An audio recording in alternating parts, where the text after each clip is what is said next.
Merci de nous retrouver comme tous les jeudis. Merci toujours de vous connecter à l'heure, c'est fortement apprécié. Pour ceux qui nous découvrent aujourd'hui, je suis Romain Poirot, directeur commercial associé de French Warning Media Group. On est le média pour les Français à Londres, donc n'hésitez pas à vous abonner à nos newsletters. On publie 2 fois par semaine des infos qui, je suis sûr, vous intéresseront fortement et très locales. Le sujet d'aujourd'hui, l'endométriose, plus qu'un sujet en vogue, une réelle préoccupation pour les femmes qui en souffrent. Les experts qui vont venir du coup nous en parler aujourd'hui sont le docteur Merlot, chirurgien gynécologue spécialiste en endométriose, Laurence Lévy, CEO de MediSimple, Raphaël Lebar, directeur de la distribution et partenariat chez santéexpat.fr. Je vous fais un petit rappel habituel. Vous êtes un peu plus de 100 à avoir pris un ticket pour la conférence aujourd'hui. On va toujours suivre le process, donc 30 minutes de présentation où on va sûrement répondre à pas mal de questions. Écoutez bien, on va partager notre écran avec vous. Donc, c'est toujours mieux d'être sur un ordinateur ou sur une tablette pour pouvoir bien voir le partage d'écran. Et puis, dès à présent, n'hésitez pas à poser vos questions. On est aussi en live sur YouTube, Facebook et LinkedIn. Donc, n'hésitez pas à poser vos questions dans le chat. Moi, j'ai accès à tout ça et je peux poser des questions à nos experts. Sur Zoom, vous pouvez même lever la main. Je cache les noms de famille. On voit juste votre prénom et encore. On aura juste votre voix et pas de webcam qui s'affiche. Donc, n'hésitez pas à lever la main et à poser une question en direct. C'est toujours sympa de pouvoir entendre votre voix. Et si ce n'est pas possible, vous pouvez écrire votre question. Je la lis. Ça se passe juste en bas, là, sur Q&A, selon si votre Zoom est en français ou en anglais. Allez, on va démarrer tout de suite. Je vais tout de suite donner la main au docteur Merlot qui va nous présenter un petit peu son activité. Docteur Merlot, c'est à vous. Et je reviens pour les questions. Merci pour cette présentation. Donc, effectivement, je suis le docteur Merlot Benjamin. Je suis un des experts français de l'endométriose et je suis cofondateur du centre IFEM Endo, qui est l'Institut franco-européen multidisciplinaire endométriose, qui a été créé déjà il y a plusieurs années. Et c'est actuellement en France le plus gros centre de prise en charge de l'endométriose, notamment sur les formes complexes. Et on a effectivement, on prend en charge des patientes dans tout le pays français et aussi beaucoup de patientes qui viennent de l'international. Donc, on a à cœur d'augmenter la formation. On a beaucoup de chirurgiens qui viennent de l'étranger, s'y se former aussi chez nous, et de contribuer à mieux prendre en charge de manière générale les patientes atteintes de cette maladie. Je me présente, donc Raphaël Lebars, directeur distribution et partenariat chez santéexpat.fr. Donc Santéexpat qui est un courtier d'assurance français. Donc on a créé un comparateur 100% digital qui permet aux Français donc, qui résident à l'étranger et notamment au UK de trouver des solutions d'assurance santé qui les couvrent dans leur pays d'expatriation ainsi qu'en France pour leur retour temporaire. Donc j'ai aussi vécu au Royaume-Uni, j'ai vécu 18 mois en Écosse. Donc le Royaume-Uni, ça me parle un petit peu, et notamment son système de santé. Et j'ai rejoint donc Santéexpat il y a 18 mois pour accélérer son développement. Merci de me recevoir aujourd'hui. Donc moi, je suis Laurence Lévy, fondatrice de MediSimple.com, qui est une plateforme en ligne en fait, qui a pour vocation de simplifier l'accès aux soins de santé. Donc, ce qu'on fait concrètement, c'est qu'on connecte l'ensemble des différents acteurs de l'écosystème santé, des médecins, des paramédicaux, infirmiers, des laboratoires d'analyse aussi, des centres de radio, des pharmacies, pour permettre aux patients de gérer facilement sa santé ou son parcours de soins s'il a une maladie un peu plus complexe, justement, comme l'endométriose. Et donc, il va pouvoir le gérer de bout en bout. Donc, ce qu'on fait essentiellement… Alors, moi, je vis aussi au UK depuis 16 ans. Donc, j'ai une expérience de patiente aguerrie pour moi et ma famille. Et c'est vrai que l'initiative MediSimple est née quand même de ces parcours. On est au départ un certain nombre de patients à avoir trouvé le parcours difficile. Et donc, on a créé MediSimple pour pré-mâcher un petit peu le travail pour les patients en leur proposant en fait 3 choses essentiellement. D'abord, un moteur de recherche qui va permettre de trouver les spécialités qui s'occupent plus particulièrement de votre maladie ou d'un type de diagnostic. Par exemple, si on cherche le spécialiste de l'échographie pelvienne à Londres, on va pouvoir le trouver. On monte des pôles d'excellence par spécialité, par maladie, qui ont vocation à rassembler des équipes multidisciplinaires, donc des spécialistes, mais aussi des centres de diagnostic, des pharmaciens et des labos, tout un écosystème en fait qui vont traiter du problème de santé en particulier et qui vont avoir l'habitude de travailler ensemble et en coordination. Et donc, en fait, le troisième volet qu'on est en train de développer, qui est un peu plus récent, pour aussi faciliter la santé au Royaume-Uni et en général d'ailleurs, c'est un volet plus prise en charge de la santé à domicile, avec, bien sûr, il y a les vidéoconsultations qu'on connaît depuis le Covid, mais on peut aussi commander, se faire livrer des médicaments chez soi, et puis commander aussi des tests de labo à faire chez soi pour faire de premiers diagnostics à partir de chez soi. Voilà.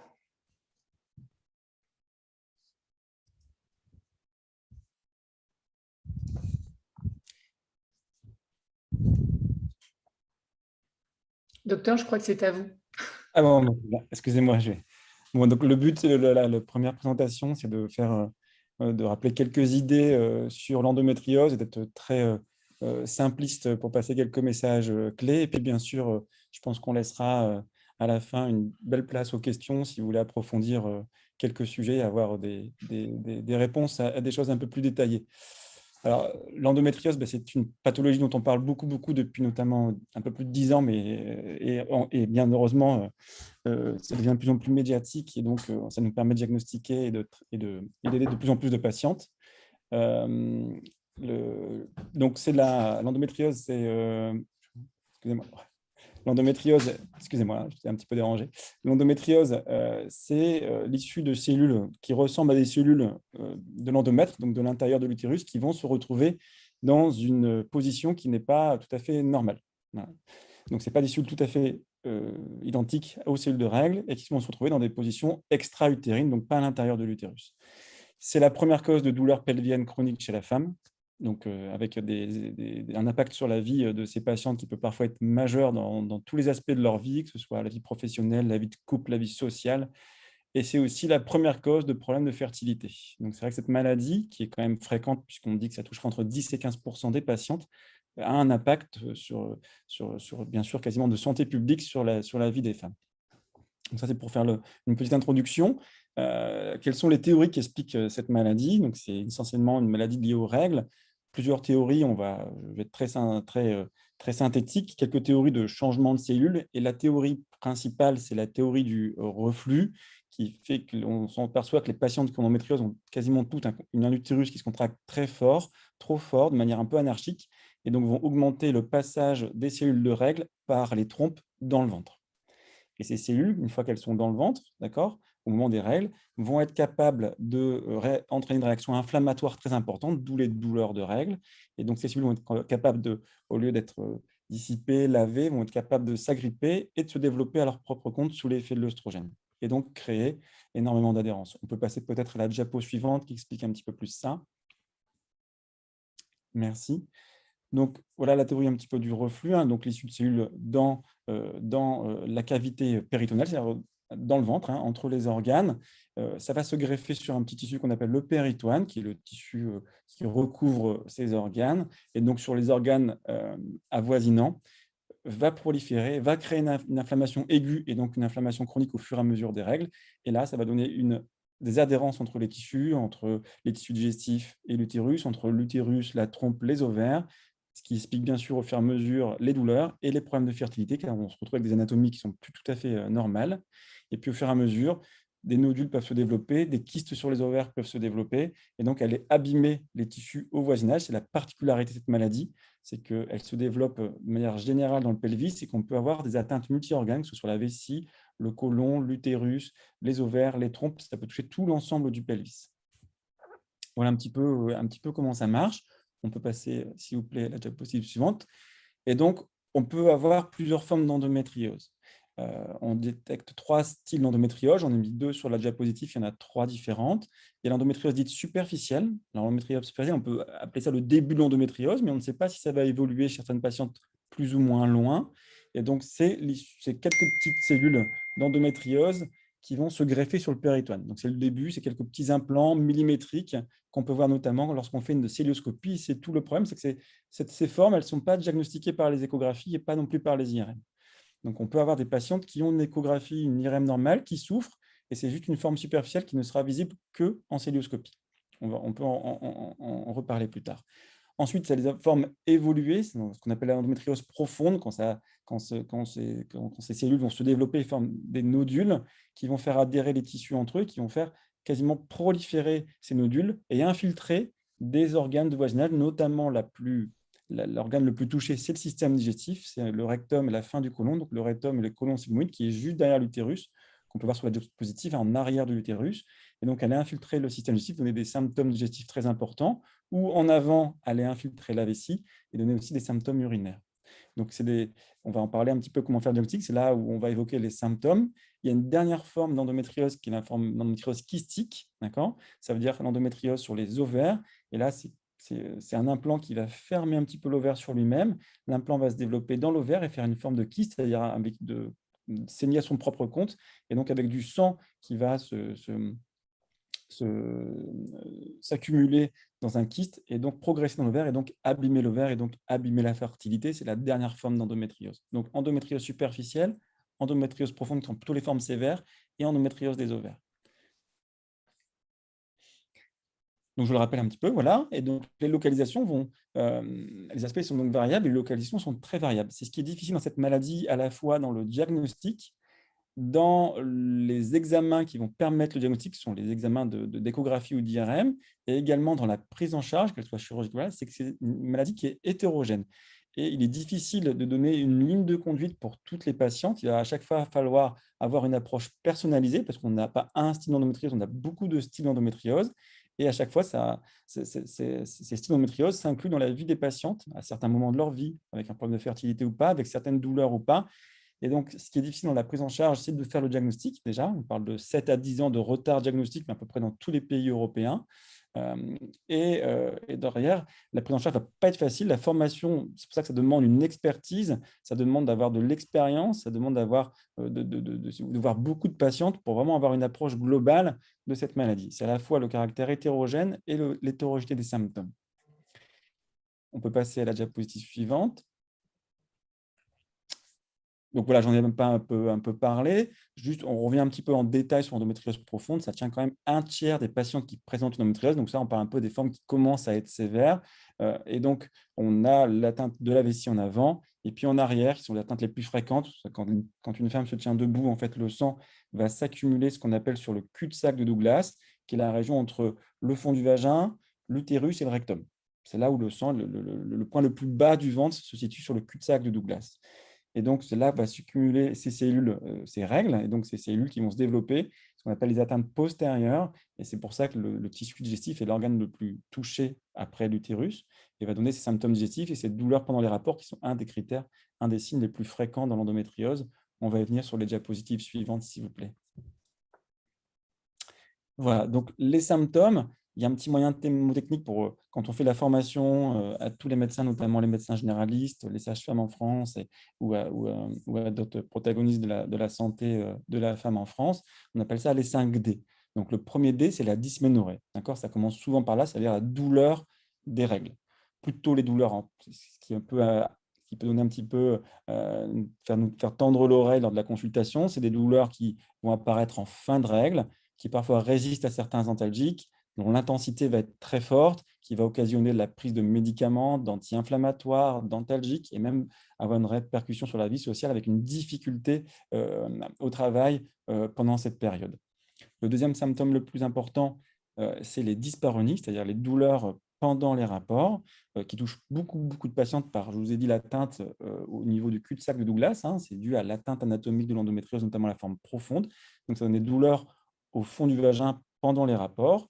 Puis, petit à petit, par appréhension, parce que les femmes ont peur d'avoir mal, elles contractent les muscles et les douleurs vont pouvoir venir même à l'entrée des rapports. Ça peut entraîner vraiment une appréhension des rapports, une limitation de la libido, un impact très important sur la vie intime et sexuelle de la patiente et du couple. Le troisième D, c'est les douleurs pelviennes chroniques, c'est-à-dire qu'au départ, on a des douleurs pendant les règles, et puis assez vite, quand la maladie progresse, on va avoir des douleurs également en dehors du cycle, que ce soit autour de l'ovulation ou même des douleurs quasiment permanentes. Le quatrième D, c'est les symptômes digestifs qu'on va souvent avoir, qui peuvent être en lien avec une atteinte digestive notamment, ou pas, mais très souvent.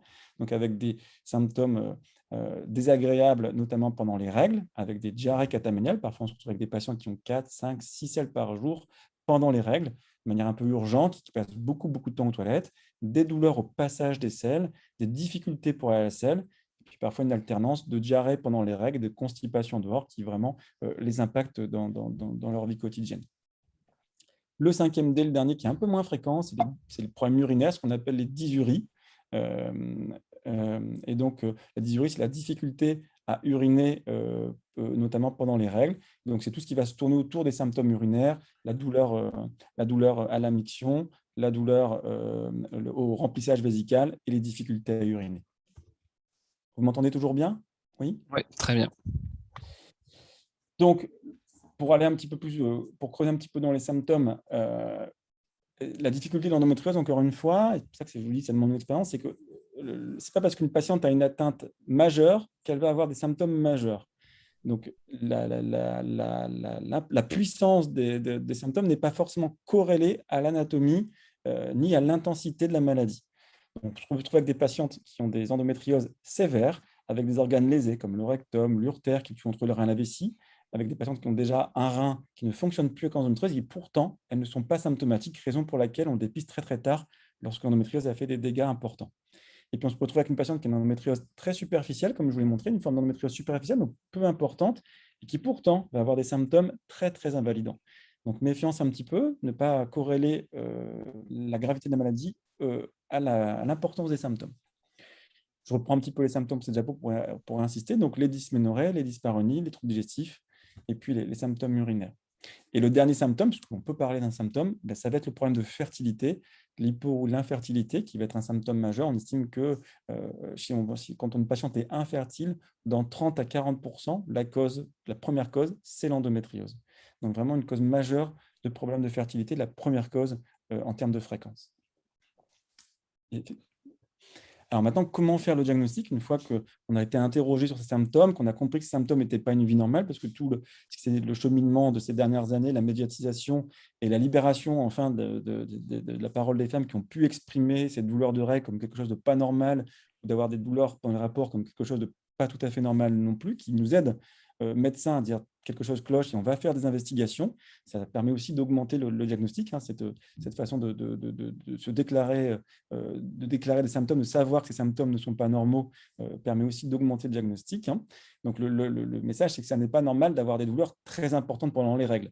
D'avoir quelques douleurs est acceptable, de ne pas pouvoir aller travailler pendant cette période de règles n'est pas tout à fait normal. Il y a des questions à se poser, d'avoir des douleurs pendant les rapports également. En tout cas, l'intensité de la dysménorrhée, de la douleur des règles, doit déjà faire peut-être aller vers d'autres questions et voir s'il n'y a pas d'autres symptômes. Alors, il y a l'examen clinique qui souvent n'est pas forcément très contributif, donc l'examen qui peut être fait à la palpation abdominale et plus ou moins sur indication. L'examen ne doit pas être forcément systématique. Un examen gynécologique qui peut retrouver une douleur excessive lorsqu'on pose le spéculum, une douleur excessive au toucher vaginal lorsqu'on mobilise l'utérus. Bon, à maniaque précaution, ce n'est pas toujours nécessaire, mais on peut avoir accès au toucher vaginal. Certains pratiquent le toucher rectal. Ce n'est pas forcément systématique non plus, en tout cas pas du tout en première intention lorsqu'on va pour un examen de dépistage. Ça peut être utile dans certains cas quand on a un doute diagnostique, mais pas en premier cas. C'est ce que je voulais vous dire sur la diapositive. C'est souvent un examen de deuxième intention. Le toucher vaginal un peu plus souvent, le toucher rectal beaucoup plus rare. On peut passer à la diapositive suivante. Alors, le problème des examens cliniques, c'est que, comme je vous l'ai dit, leur normalité n'exclut pas le diagnostic. La maladie d'endométriose, elle est difficile dans tous ses aspects, elle est difficile dans le diagnostic et elle est difficile dans l'imagerie. Ce n'est pas aussi facile que certains diagnostics comme un problème de genou, d'arthrose du genou ou certaines pathologies où la radiologie est facile à interpréter. L'endométriose, c'est une nuance de gris, c'est une nuance que ce soit à l'échographie ou à l'IRM, et le diagnostic n'est pas facile. Et si l'échographiste que vous avez en face de vous ou le médecin, peut-être un peu moins, mais en tout cas, l'examen, le médecin radiologue qui vous fait l'examen n'est pas compétent en endométriose ou n'en fait pas beaucoup dans sa pratique, il peut tout à fait facilement passer à côté du diagnostic. Une échographie, par exemple, du pelvis va vite repérer un kyste. C'est flagrant, ça saute comme le nez au milieu du figure, on va bien le voir, un kyste d'endométriose, qui va pouvoir dire, tiens, il se passe quelque chose, je vais faire d'autres choses en plus. Un nodule du rectum peut tout à fait passer à côté en échographie s'il n'y a pas de kyste. Le radiologue, s'il n'est pas formé, s'il n'est pas compétent, peut complètement, ou le gynécologue en France qui font les échographies également, peut complètement passer à côté de la maladie et ne pas du tout la trouver.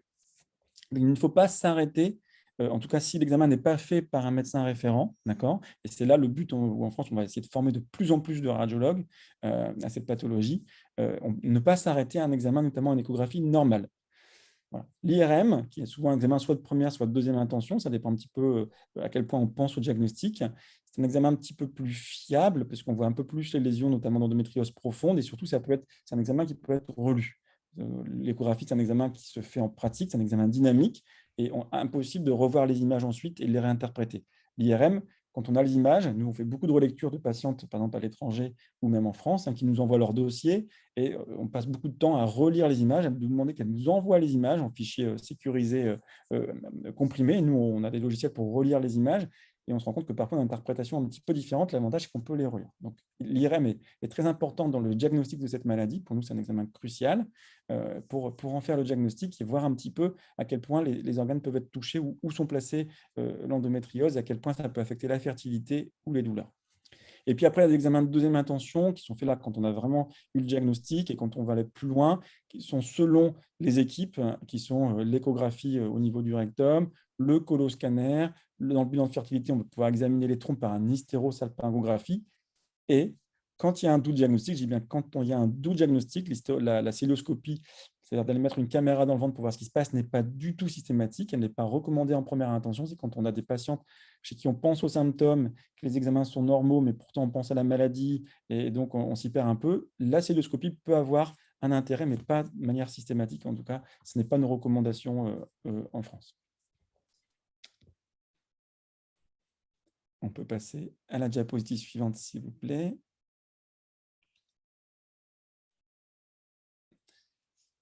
Alors, bien, pareil, c'est un topo très, très informel, donc on va pas creuser dans les domaines, mais quels vont être les traitements, d'accord ?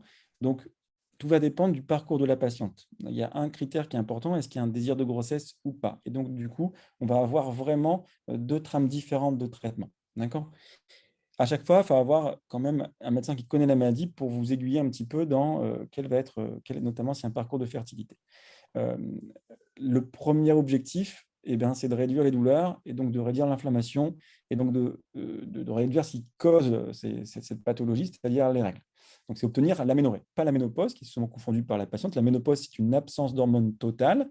L'aménorrhée, c'est une absence de règles. Et donc, on va mettre soit des pilules qui servent comme contraception en traitement continu pour ne pas avoir de règles, soit des traitements de l'endométriose qui vont avoir la même utilité, c'est-à-dire stopper les règles et au fur et à mesure stopper ce climat inflammatoire. Okay. On veut, ce n'est pas forcément être contraceptif, mais bien sûr, s'il y a une absence de règles, ça va forcément l'être. D'accord ? Donc ça, c'est le traitement de base, qui est le traitement un petit peu de première intention, et puis à long terme, pour éviter que cette maladie évolue ou réévolue après une chirurgie, c'est l'absence de règles. Et puis pour certaines patientes, on va bien sûr parler de la chirurgie, qui peut être là si les symptômes persistent malgré le traitement médical, qui peut aussi être là pour aider les patientes à être fertiles. Et là, je fais un message un petit peu clair de ce topo, c'est qu'il n'y a pas à choisir entre la fertilité et les douleurs. Donc, de plus en plus, on montre que la chirurgie à la fois aide les patientes pour la douleur, bien sûr, et puis augmente les chances importantes de fertilité. Donc, il faut avoir aussi un discours, quand il y a un désir de grossesse, entre les médecins de la fertilité et les chirurgiens, parce que les deux peuvent aider la patiente à être enceinte. Donc là, il faut bien, notamment parfois en Angleterre, on réserve souvent la chirurgie à la douleur. La chirurgie a aussi sa place dans le parcours de fertilité de la patiente. Il faut avoir une double information sur comment on peut aider les patientes fertiles, donc soit pour la douleur, soit pour la fertilité. On peut passer à la diapositive, donc je ne rentre pas forcément dans les détails tout de suite. Donc, bien sûr, il y a aussi le traitement de la douleur en aigu. Donc, ça va être les anti-inflammatoires, les antalgiques, parce que ces maladies inflammatoires, ce qui marche assez bien, c'est quand même les anti-inflammatoires, même si ça ne marche pas toujours. Euh, voilà. Et puis après, les traitements médicaux, on peut en parler. On n'a pas tout à fait les mêmes gammes de traitements accessibles en France et en Angleterre. On pourra en débattre juste après. Donc, ça va de la pilule classique, le but étant que ce soit une pilule plutôt monophasique, c'est-à-dire avec la même dose d'hormones tous les jours. Il y a des pilules biphasiques, triphasiques, je ne rentre pas dans les détails, mais d'avoir la même dose, donc soit des œstroprogestatifs avec un peu d'œstrogène, un peu de progestérone, le principe actif est dans la progestérone, soit des microprogestatifs, d'accord. Et puis après, la gamme au-dessus, ce sont les macroprogestatifs. Il peut y avoir aussi une place pour certains types de stérilés, notamment hormonales, à condition notamment de ne pas avoir trop de kystes sur les ovaires. Et puis après, le traitement, vraiment, quand une patiente est vraiment dans une phase très compliquée, qu'on veut agir vite, ou dans certains protocoles de grossesse ou avant certaines chirurgies, on peut être amené transitoirement à mettre en place un traitement de ménopause de manière tout à fait transitoire. Bien sûr, la chirurgie, comme je dis, elle peut permettre la guérison, et donc il faut bien poser, bien sûr, avec un bilan complet, de savoir exactement où on va opérer. On ne part pas en sachant normalement ce qu'on va découvrir. Non, on le sait à l'avance, avec toujours une petite zone grise, mais en tout cas, le but est d'avoir bien cartographié, bien appréhendé la maladie pour exactement savoir quelle chirurgie on va faire, avoir prévenu la patiente de ce que ça peut apporter, de quels risques ça peut comporter, pour avoir une chirurgie la plus maniaque possible et la plus complète possible. Avec quelques exceptions sur les ovaires, on pourra en reparler aussi. Le but de la chirurgie, c'est de s'inscrire dans le parcours de soins de la patiente, c'est-à-dire de placer la chirurgie au bon moment de la vie de la patiente. On voit trop souvent des chirurgies multiples, des patientes opérées 4 fois, 5 fois, 7 fois, ça ne doit pas se voir. Il faut essayer de placer la chirurgie au bon moment du parcours de la patiente dans sa vie de femme et pas multiplier les chirurgies. Okay. La chirurgie, ça demande d'avoir des opérateurs expérimentés. C'est une chirurgie qui est différente de la gynécologie habituelle. Comme vous avez vu, elle peut être multi-organes. On est dans des plans qui ne sont pas habituels par rapport à une chirurgie classique gynécologique, donc ça demande quand même une certaine expérience. Et puis, si on veut éviter la récidive, à part bien sûr, si un projet de grossesse, le but étant d'être enceinte juste après la chirurgie, dans un parcours où on veut juste la douleur et on ne veut pas que la douleur revienne et que la maladie ne revienne pas, elle sera suivie, en tout cas, elle sera conseillée de prendre un traitement qui stoppe les règles, un traitement complémentaire qui stoppe les règles. J'en viens bientôt à la fin. Donc, en conclusion, bien faire attention aux règles douloureuses pour faire le diagnostic, qui est le premier signe. Bien sûr, toute la difficulté de cette prise en charge, c'est qu'elle va être personnalisée. C'est toujours du cas par cas. Il n'y a pas de ligne conductrice. C'est pour ça que les consultations sont longues, parce qu'il faut appréhender tous les aspects de la vie de la patiente, son désir de grossesse, son âge, la répercussion de la maladie sur son travail, sa vie de couple, sa vie personnelle. Donc, c'est vraiment, et ses projets futurs. Donc, il faut vraiment avoir fait le tour de tout ça pour proposer le bon arbre thérapeutique, la bonne stratégie, très différent d'une jeune fille, d'une patiente qui a une infertilité, d'une patiente de 45 ans qui a eu des enfants. On ne va pas du tout avoir la même approche, d'accord ? Prendre en charge, bien sûr, la fertilité et pas uniquement prendre en charge l'infertilité que par le domaine de l'assistance médicale à la procréation, d'accord ? C'est de se couper d'une branche pour aider les patientes, d'accord ? Et puis, c'est une maladie en général, malheureusement, on ne veut pas tout l'appeler comme ça, mais une maladie un peu chronique, d'accord ? Tant qu'il y a des règles, il peut y avoir un potentiel de réinflammation et donc de récurrence et de récidive. Malheureusement, il va falloir la soigner toute sa vie et l'accompagner toute sa vie. C'est pour ça qu'il y a aussi des soins de support, ce qu'on appelle la micronutrition, certaines formes de kinésithérapie, d'ostéopathie, certaines qui vont vraiment aider la patiente à être bien toute sa vie, d'accord ? Et l'intérêt, c'est notamment pour les formes complexes d'avoir une prise en charge multidisciplinaire par des centres qui sont quand même experts et qui ont une approche globale de la maladie sur tous ces aspects qui peuvent aller jusqu'à des chirurgies très compliquées s'il le faut, mais qui vont aussi s'intéresser à la gestion de la fertilité, à la gestion de la douleur et à tous les aspects, à la psychologie, à la sexologie de la patiente pour vraiment avoir une approche globale. Voilà, je pense que c'était la dernière diapositive. C'est exact. Ouais, je vais laisser Laurence prendre la suite pour le parcours de soins. Merci beaucoup, docteur. Merci à vous. Merci, docteur. C'était très, très intéressant. C'est ce premier slide, bon, j'en ai déjà un petit peu parlé. C'est vrai qu'on se demande finalement, cette endométriose, elle nécessite vraiment un parcours de soins coordonné, comme on vient de le voir. En fait, en tant que patiente, je vais avoir vraiment besoin d'un accès quand même rapide et facile parce qu'il y a quand même une notion de douleur qu'il va falloir prendre en charge assez vite. Et puis, c'est quand même une maladie vraiment complexe où il y a plusieurs disciplines qui sont mises en jeu. Et donc, il faut qu'elles puissent se coordonner, se parler, s'échanger des documents. Et c'est comme ça que, justement, MeditSimple va essayer d'aider ces patientes à les conduire dans ce parcours de soins. Les professionnels qui interviennent sur ces maladies, ils ont vraiment besoin justement de pouvoir emmener le patient à la prochaine étape, de les référer facilement à la prochaine étape en fonction du diagnostic qu'ils auront pu poser, d'être informés des résultats de chaque étape et de revoir le traitement du patient si c'est nécessaire.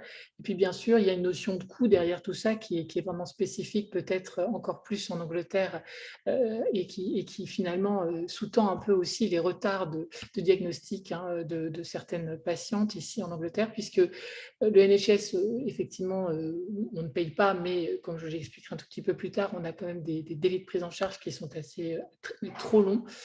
Eh bien, il y a une notion de prise en charge par des assureurs ou en général par des assureurs. Et l'assureur a quand même aussi besoin de savoir qu'on est dans un parcours de soins efficace. Donc, on essaie, nous, de mettre au point des parcours efficients.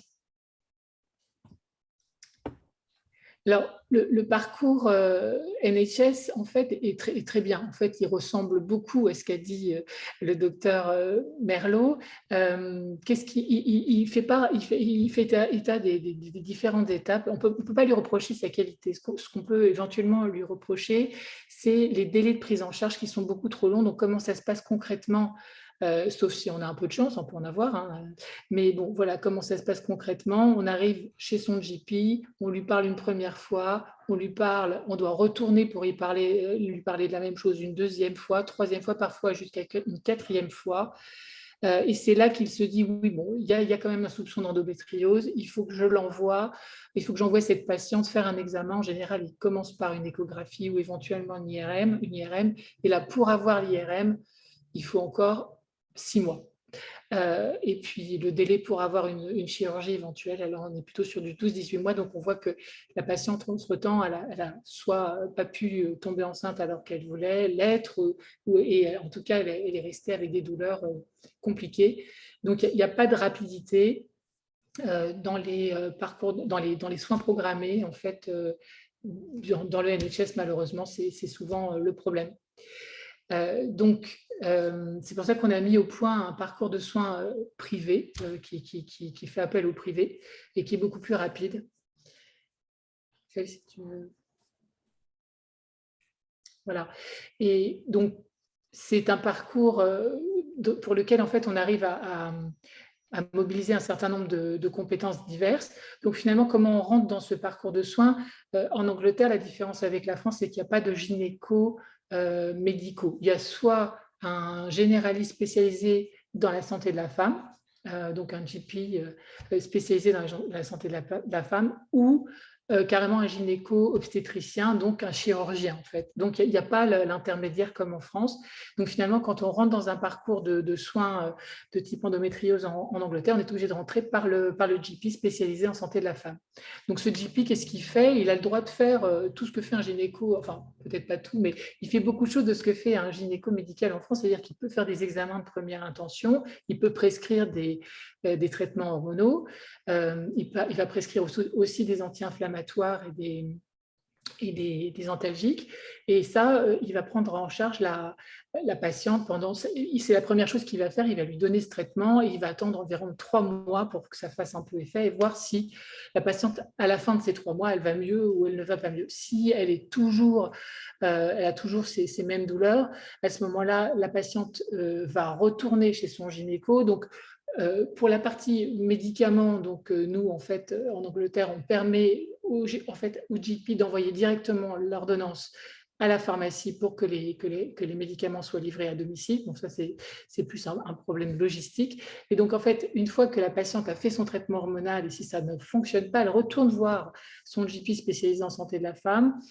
Et là, donc le GP va référer pour de l'imagerie essentiellement, directement dans le centre de diagnostic, donc dans le centre de radiologie, en prenant rendez-vous pour la patiente dans les agendas des différents radiologues spécialisés. Donc, la patiente, elle n'a pas à attendre. En 48 heures, elle a son examen. Donc, soit c'est une échographie, comme l'a expliqué le docteur Merlot, soit c'est une IRM en fonction de en fait, finalement, quel est le degré de... Est-ce que c'est vraiment une endométriose ou pas? Ce n'est pas toujours très clair sans examen. Donc, soit ils envoient directement à une échographie, soit ils envoient avec une IRM pour que ce soit un peu plus précis. Et en fonction des résultats, en fait, ils voient s'il y a une endométriose qui s'est répandue ou pas. Et en fait, donc, soit l'endométriose effectivement est avérée, soit elle ne l'est pas, mais en fait, la patiente a encore mal. Donc, à ce moment-là, le GP va référer la patiente chez un gynéco-obstétricien pour des diagnostics plus complexes, y compris. Alors, je pense que laparoscopie en anglais, ça doit être célioscopie. Je ne sais pas si c'est ça, docteur Merlot, ça doit être la même chose. Même en France, on peut dire laparoscopie aussi. On peut dire les deux. Ah, d'accord, c'est ça. D'accord. Donc, en fait, là, ils vont assez vite vers ce type de diagnostic si, en fait, l'imagerie est normale et que, pourtant, on soupçonne vraiment, avec tous les symptômes, qu'il y a une endométriose. Et là, la laparoscopie, en fait, est utilisée soit pour des diagnostics, soit directement pour faire une chirurgie. Et donc, une fois que la patiente est sortie de chirurgie, bien sûr, il y a tout le suivi qui va être fait par le gynéco-obstétricien. Mais alors après, on la prend en charge de manière un peu plus holistique, justement, comme vous disiez, avec des médecines un peu plus douces, hein, du yoga, de l'ostéopathie, de l'acupuncture. Il y a aussi des traitements, enfin des psychothérapies comportementales aussi qui sont mises en place pour faire face un peu à la douleur ou aux problèmes que ça peut entraîner, puisqu'en fait, il y a une appréhension des rapports sexuels, comme vous le disiez. Il y a aussi de la micronutrition avec de la nutrition anti-inflammatoire qu'on peut mettre en place. Et puis, on les réfère aussi à des centres de gestion de la douleur qui, eux, sont spécialisés dans quelles molécules pour quel type de douleur et qui vont prescrire à la patiente des traitements antidouleurs pour que la patiente soit vraiment bien et bien sûr continuer. Alors, il n'y a pas de notion de fertilité. Enfin, dans ce parcours, on n'a pas parlé de fertilité parce que si la patiente a un désir d'enfant au moment où elle va voir le GP en santé de la femme, il va y avoir un parcours fertilité qui va être mis en place et qui va reboucler sur l'endométriose. Et en fait, le patient va être envoyé vers un spécialiste de la fertilité qui va essayer de comprendre pourquoi la patiente présente des problèmes d'infertilité et qui va reboucler sur le parcours de soins endométriose après. Donc ça, c'est un parcours de soins assez classique au UK pour l'endométriose. Et puis, une sorte d'originalité qu'on a montée un peu ensemble avec My Medical Suitcase et Santexpat et l'assureur Vive International, un parcours de soins qui pourrait aussi avoir lieu à cheval entre l'Angleterre et la France, pour les patientes qui sont mieux prises en charge, par exemple, d'un point de vue financier en France ou qui ont simplement envie de se faire soigner en France parce qu'elles ont plus confiance, par exemple.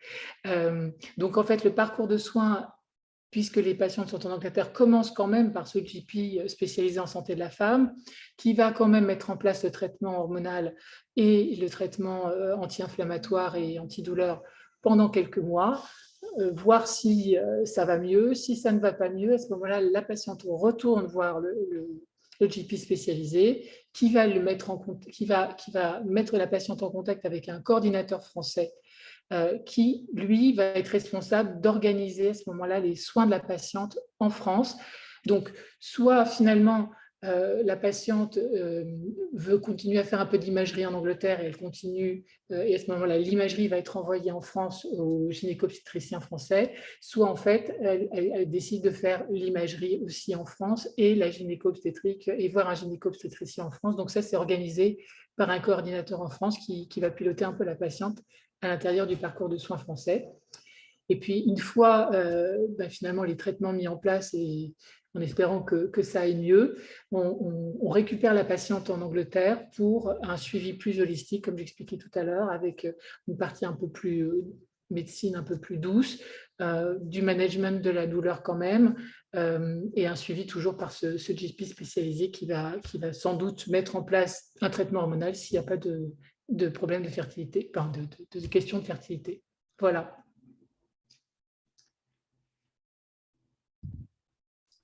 Merci beaucoup, Laurence. Je vais vous parler du rôle de Santexpat et je finirai par rebondir sur l'offre dont a commencé à parler Laurence. Donc chez Santexpat, il y a un véritable accompagnement personnalisé de tous les expatriés et notamment sur l'UK, sur lequel donc, on a vraiment une expertise. Pour revenir sur l'endométriose, parce que c'est le sujet du jour, en fait, on a souvent deux types de clients de manière générale. Chez Santexpat, on a des gens qui sont déjà expatriés, donc parfois depuis plusieurs années, qui connaissent bien le NHS, qui ont parfois aussi été assurés localement par des assureurs privés, avec des contrats qui ont beaucoup de franchises, où vous devez passer par tel réseau de soins si vous souhaitez être remboursé.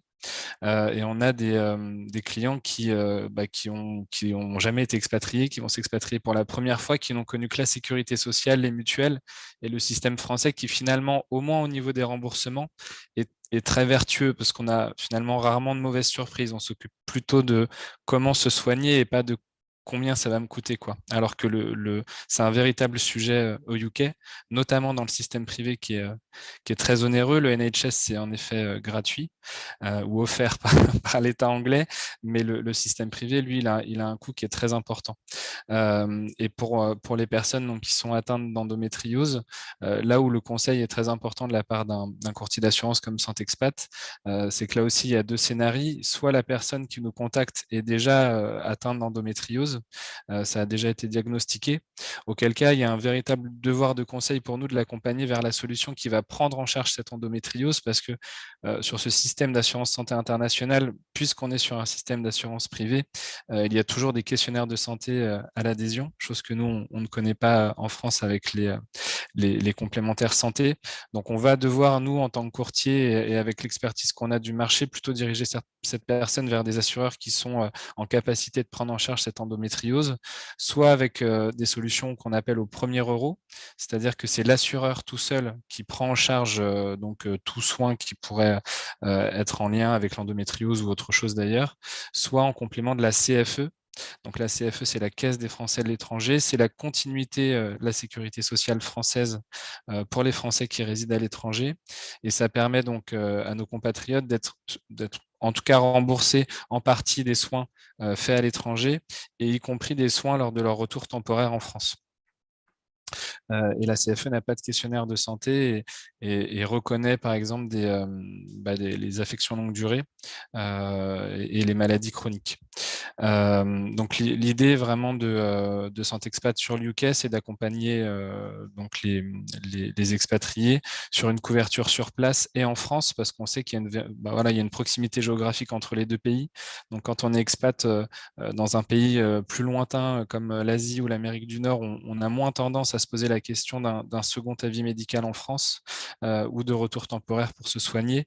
Avec le UK, la question se pose un peu plus et c'est vraiment un vrai sujet de pouvoir se faire soigner dans les deux pays. Donc c'est fort de ce constat-là en fait qu'on a décidé de créer une offre vraiment dédiée, exclusive et inédite sur le marché. Avant de la créer, on avait rencontré des acteurs comme My Medical Suitcase ou Medit Simple qui nous ont aussi donné l'envie de créer cette offre, donc qui s'appelle Iliad UK. Qui est un produit hybride en fait, puisque c'est un contrat qui est plutôt à destination des Français qui ont vraiment l'habitude de se faire soigner en France, parce que c'est un contrat qui est très généreux en termes de garantie, très bien fait, surtout sur les soins en France, donc avec un véritable suivi, comme le disait Laurence tout à l'heure, par exemple, d'un parcours qui pourrait se faire davantage en France qu'au UK, en tout cas dans un second temps. Donc avec des niveaux de prise en charge qui sont très élevés et qui prennent bien sûr en charge l'endométriose. Mais on a voulu quand même le coupler avec des garanties au premier euro, c'est-à-dire que c'est l'assureur donc Vive qui prend en charge une partie des soins courants, notamment de consultations généralistes, spécialistes et pharmacie, parce qu'on n'a pas toujours envie non plus de faire un aller-retour en France pour se soigner. Donc, il y a quand même un forfait pour se soigner sur place. Et tout ça, donc, couplé à des services de téléconsultation médicale qui sont pris en charge donc, par l'assureur. Et donc, avec l'accès à la plateforme MeditSimple, qui permet un meilleur accès aux soins donc pour les Français qui résident au UK, et l'accompagnement de My Medical Suitcase sur des problématiques de suivi médical pour l'endométriose notamment, et enfin le suivi du cancer également sur d'autres pathologies. Je finirai ma partie en disant qu'on travaille déjà sur soit un workshop, soit un second webinaire avec Sophie Péchou, qui est notre ambassadrice au UK, qui a notamment organisé ce webinaire sur l'endométriose et sur ce que disait le docteur Merlot tout à l'heure, c'est-à-dire comment l'accompagner, comment peut-être le prévenir sur des médecines alternatives, la nutrition, etc. Voilà, donc on va continuer de travailler sur le sujet de l'endométriose. Je ne sais pas si je redonne la parole peut-être à Romain. Oui, avec plaisir. Merci à tous les trois. On a eu beaucoup d'informations. Est-ce que tu avais un dernier slide, peut-être avec des contacts ou quelque chose? Oui. Ok, parfait. Voilà. Donc là, vous avez un QR code. Vous avez même 2 QR codes. Donc, je pense que vous savez comment ça fonctionne maintenant. On a tous l'habitude au restaurant de scanner et puis vous pouvez arriver directement donc, chez My Medical Suitcase et puis chez Santé Expat. Et puis, vous avez aussi l'email de Laurence au milieu si jamais vous souhaitez contacter. Bien sûr, comme d'habitude, tous les webinaires, on récupère le PowerPoint qui a été partagé et on le met dans l'article de débrief. Donc, dans les 24 heures, il y aura un article de débrief de ce webinaire avec les contacts et l'accès au PDF. Donc, voilà. Alors, pour les questions, si vous êtes sur Zoom, n'hésitez pas à poser vos questions. Pour l'instant, sur Zoom, c'est assez calme. Vous pouvez lever la main aussi si vous voulez poser votre question en direct. Je vois qu'on a encore un peu de monde. Alors, on a une question qui est passée sur YouTube qui est quel est le risque de cancer chez les femmes atteintes d'endométriose? Il faut juste remettre votre micro, docteur. Coupé pour les bruits de téléphone. Oui, désolé. Merci. Le risque est quand même exceptionnel. C'est une maladie qui ne se transforme pas en cancer. Il y a juste un petit sur-risque d'un type très spécialisé et très rare du cancer de l'ovaire. On ne sait pas vraiment si c'est un sur-risque ou si c'est un mauvais diagnostic au départ, d'ailleurs. Donc, de retenir le message clé, c'est qu'il y a très peu de risque de dégénérescence d'une endométriose, voire un risque très exceptionnel. Merci. Alors, sur Facebook, on a une question de Valérie. Avec la ménopause, les symptômes de l'endométriose disparaissent-ils? Alors, ouais, c'est une très bonne question. La plupart, oui, puisque c'est très lié aux hormones, aux oestrogènes qui stimulent l'inflammation, qui stimulent les cellules. Donc, le côté inflammatoire, douleur aiguë, en général, diminue. Et donc, finalement, on se retrouve avec assez peu de patientes symptomatiques après la ménopause. Par contre, il faut comprendre que tout ce qui est en place reste en place. Donc, quand on a des adhérences importantes entre le fond du vagin, l'utérus, le rectum, qui peut entraîner des douleurs pendant les rapports, qui peut entraîner certains symptômes digestifs, bien sûr, c'est moins actif, ça n'évolue plus, ça ne grossit plus, ça n'est plus inflammatoire, mais tout ce qui est rétracté, collé, adhérent reste. Et donc, on a une petite partie des patientes qui restent symptomatiques à cause de cette fibrose, à cause de cette rétraction des tissus, et qui restent douloureuses par rapport, par exemple, à certains symptômes digestifs, à certaines douleurs pendant les rapports, et finalement qu'on va opérer pour leur qualité de vie après la ménopause. Mais ce n'est vraiment pas la majorité. Donc, on ne peut pas dire oui à 100%, mais oui, globalement, elles sont bien améliorées, sauf quelques exceptions qui vont rester symptomatiques à cause des tissus adhérents dus à l'endométriose. Parfait. Merci. On a une question de Pomme sur comment réduire les chances de contracter l'endométriose. Tout simplement en réduisant le nombre de règles. On s'aperçoit de manière tout à fait très synthétique que l'endométriose, alors on pense que l'endométriose, la prévalence, c'est-à-dire la fréquence augmente beaucoup, dû à plusieurs phénomènes. Un, le fait que les patientes en parlent de plus en plus. Deux, l'amélioration des examens de premier recours, que sont l'échographie et l'IRM. L'IRM, il y a 15 ans, on n'avait pas accès, en tout cas en France, et je pense que c'est pareil en Angleterre, aux IRM aussi facilement, même si ça reste un peu compliqué, ça n'avait rien à voir il y a 15 ans, donc ça a augmenté le diagnostic. Et donc, ce qui augmente aussi, c'est le nombre de règles. On s'aperçoit qu'actuellement, sans aucune critique de la société, hein, moi le premier, mais l'âge du premier enfant est largement, dépasse les 30 ans. Ce qui fait que beaucoup de patientes vont avoir beaucoup de règles entre 15 ans et 30 ans, ce qui n'était pas le cas il y a 100 ans ou il y a 150 ans, où les patientes étaient enceintes très vite, allaitaient, donc toute une période sans règles, et puis elles étaient enceintes à nouveau, et puis beaucoup de patientes avaient entre 4 et 5 enfants, entre 17, 18 ans et 30 ans. On a un mode de vie qui est complètement différent, avec un nombre de règles dans la vie des patientes qui est complètement différent, et c'est aussi ce qui explique que la maladie, en termes de fréquence, a beaucoup progressé. C'est aussi le nombre de règles entre 15 ans et 30 ans. Donc, une manière, peut-être pas très physiologique, bon, ça se discute, hein, mais de se protéger de l'endométriose, quand bien sûr il y a une maladie, hein, je n'ai pas dit qu'il fallait stopper les règles tout le temps, mais quand ces règles entraînent une maladie, c'est finalement d'avoir le moins de règles possible et donc avoir un traitement médical qui entraîne le moins de règles possible.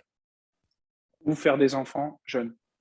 Ou faire des enfants, effectivement, ou faire des enfants jeunes, mais bon, notre société Et en nombre. beaucoup évolué, a beaucoup évolué. Parfait. On a une auditrice anonyme qui nous demande, vous parlez d'une prise en charge en France et au UK. Concrètement, comment ça se passe?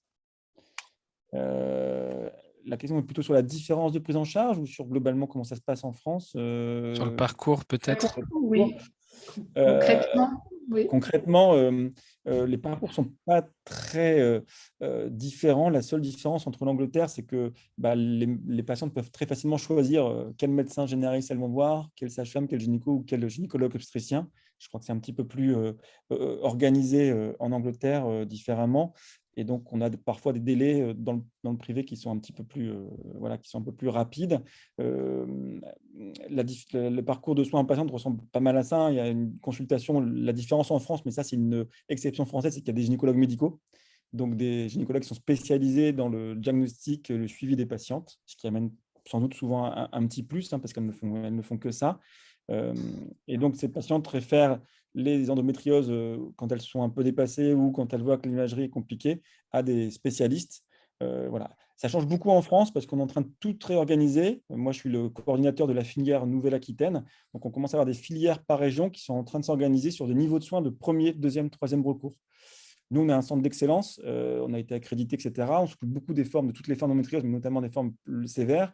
Et ce qu'on aimerait, c'est que selon la sévérité de l'endométriose et la complexité du dossier, ces patientes aient une offre de soins rapide et adaptée à leur maladie. Donc, on est en train de créer des centres, c'est en train d'être créé de premier recours pour le diagnostic, le suivi, d'accord. Des centres de deuxième recours pour les endométrioses modérées, avec un impact modéré, sans forcément de problème de fertilité, mais aussi intéressant quand même, avec un peu de prise en charge de la douleur.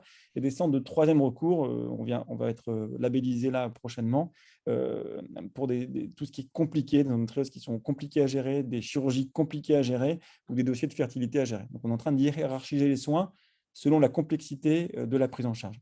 Et ça, c'est actuel, sous l'impulsion du gouvernement qui a promis pas mal de budget là-dessus. Et moi, j'assiste à beaucoup de réunions au ministère, etc. Et c'est en train de bouger, et c'est en train d'aller, à mon avis, dans le bon sens, en tout cas en France. Oui, du côté du UK, je pense que fait, peut-être la question était le parcours à cheval entre les deux. Au UK, je ne sais pas, enfin aussi, en fait. On peut aussi l'interpréter comme ça. Oui, je ne sais pas. En fait, en tout cas, si c'était la question, il faut commencer par aller voir un GP spécialisé en santé de la femme. Il y a des GP francophones sur la plateforme qui sont spécialisés en santé de la femme. Et en fait, cette GP va vous proposer un certain nombre de solutions. Elles vont vous mettre en contact éventuellement avec les coordinateurs français si vous voulez faire le parcours à cheval entre les deux. Voilà. Parfait, merci beaucoup. Valérie nous demande, est-ce que l'endométriose peut-elle être héréditée génétiquement? Pour l'instant, non, on n'a pas trouvé de gène de l'endométriose, comme on pourrait imaginer certaines maladies, comme certains types de cancers du sein assez agressifs qui vraiment se transmettent génétiquement, donc une hérédité. c'est un peu plus compliqué que ça, c'est ce qu'on appelle une maladie environnementale multifactorielle, donc il y a beaucoup de choses qui rentrent en compte. Donc il n'y a pas de transmission génétique, donc ça n'est pas héréditaire, mais il y a un caractère environnemental. C'est-à-dire que, par exemple, une femme qui a des filles et dont la femme, si la maman est porteuse d'endométriose notamment sévère, sa fille aura 5 à 6 fois plus de chances d'être aussi atteinte de la maladie, comme certaines maladies comme l'asthme ou d'autres maladies. Hein. Mais donc, il y a pas du tout de prédisposition, mais il y a un caractère environnemental avec un facteur de risque quand on a une sœur. On voit pas mal, nous, de jumelles qui sont touchées, par exemple, de sœurs qui sont touchées. Parfois, moi, j'ai déjà opéré plusieurs fois des sœurs. Donc, on voit qu'il y a un caractère quand même un peu familial, sans qu'il y ait vraiment une transmission d'un gène précis. Parfait. Vanessa nous demande quel est le coût de MediSimple et Santé Expat. Alors, l'accès à MediSimple, c'est gratuit pour les patients.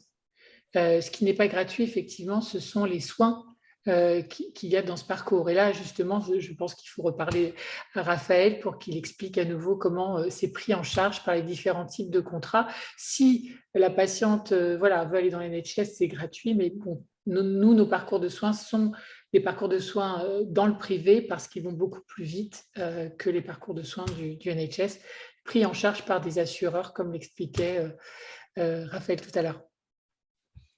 Et pour Saint-Expat, il n'y a pas de surcoût à passer par Saint-Expat.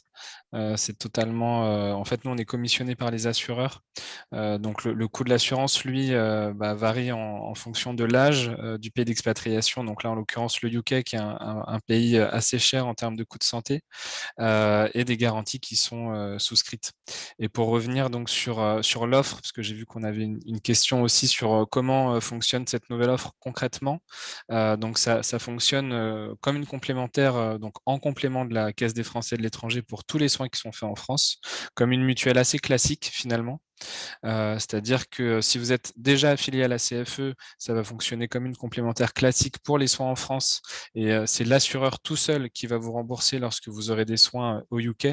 Et si vous n'êtes pas encore affilié à la CFE, à ce moment-là, Saint-Expat va vous accompagner pour l'affiliation CFE également. Et voilà. Et donc c'est vraiment aussi bien pour les gens qui ont déjà la CFE que pour les gens qui ne l'ont pas encore. Parfait. Vous vouliez rajouter quelque chose là-dessus ou on est bon? On est bon? Magnifique. Eh bien, on arrive à l'heure, donc je crois qu'on a fait le tour des questions. Je suis en train de vérifier, mais je crois qu'on a fait le tour. Donc, je n'ai plus qu'à vous remercier pour votre temps et puis à dire à nos auditeurs de venir se connecter la semaine prochaine. On aura un autre sujet que je ne vais pas présenter, ce sera un collègue à moi et vous recevrez l'invitation dans les prochaines 24 heures aussi. Donc, on se retrouve toutes les semaines pour des sujets qui concernent les expatriés à Londres. Merci Dr Merlot, merci Laurence Lévy, merci Raphaël Lebar de nous avoir donné vraiment, je pense, une bonne overview et un process qui a l'air d'être prêt en cas de besoin. Et j'espère que vous reviendrez du coup adresser d'autres sujets qui concernent les femmes, les hommes dans leurs problèmes de santé à l'étranger. Merci encore d'avoir pris le temps et puis je vous souhaite une bonne soirée à tous. Merci Romain. Au revoir. Au revoir.